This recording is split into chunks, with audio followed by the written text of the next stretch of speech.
وازيكم عاملين ايه؟ اخباركم يا جماعه؟ والنهارده البتاع علقت شويه. النهارده هنشوف هنجيب العصايه دي ازاي من اللعبه دي يا جماعه. الطريقه سهله جدا. بس ركزوا معايا، احنا بنروح الجزيره دي. معلش اللعبه مهنجه شويه معايا. هتلاقوا اللينك بتاع اللعبه في الوصف. الطريقه سهله يا جماعه، بس اماكن الحاجات اتغيرت وبقت اصعب شويه. ان احنا بنلاقي الاماكن الحاجات العدد اليومي هي 30,000 قطعة يا جماعة. العصاية دي 30,000 قطعة. تمام.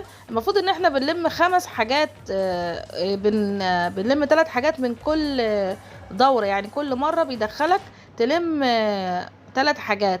زي ما انتم شايفين دي اول 3 حاجات انا لميتها، ودي تاني 3 حاجات. اول حاجتين سهلين يا جماعة، بتبقى سهلة ان انت تلاقيها في الماب. لكن الاخيرة دي يا جماعة كانت صعبة جدا بصراحة، لان هما غيروا الاماكن وخلوها صعبة انك تلاقيها. فعشان كده انا هسيبها لكم كلها تشوفوها لغايه انا لقيتها فين. يعني بصراحه كانت صعبه شويه ان انت تلاقي الحاجه، فانا هسيبها لكم ازاي تلاقوها.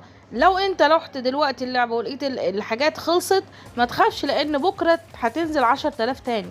يعني هو النهارده 10,000 وبكره 10,000 وبعده 10,000.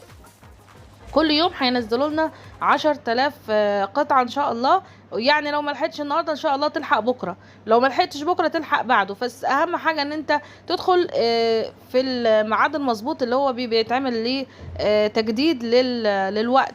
تمام. زي ما نزل الوقت ده ينزل ان شاء الله بكره بنفس الوقت برضه هينزل الجديد. بس طبعا انت رحت في الوقت اللي هو كان خلص، فانت تروح قبليه بساعتين. يعني حوالي الساعة 3 كده، تروح 3 بتوقيت مصر والسعودية، 3 العصر. تدخل تشوف هتلاقي ان شاء الله اتجددت، او ممكن تتجدد كل 12 ساعة. انا مش عارفة بصراحة. انت حاول تشوف هي هتتجدد امتى ان شاء الله. زي ما قلت لكم هي هتنزل كل يوم 10,000 قطعة. هما 30,000 قطعة، فهينزلوا كل يوم 10,000 قطعة. ادي زي ما انتم شايفين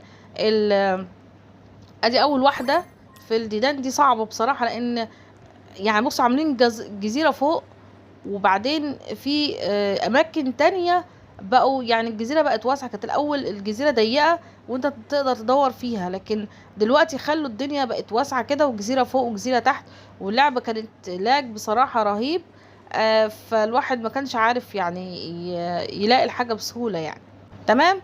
فانا هسيبكم مع التجميع وان شاء الله تلحقوها، ولينك اللعبه هتلاقوه في الوصف. ولو زي ما قلت لكم، زي ما انا قلت لكم، لو ما لحقتش النهارده ان شاء الله تلحق بكره باذن الله في ال10,000 بتاعت بكره. بس اهم حاجه زي ما انا قلت لكم تدخلوا في الميعاد المظبوط اللي هتنزل فيه القطع المجانيه اللي هي العصايه دي. تمام. هم نزلوا النهارده 10,000 وبكره ان شاء الله هينزلوا 10,000.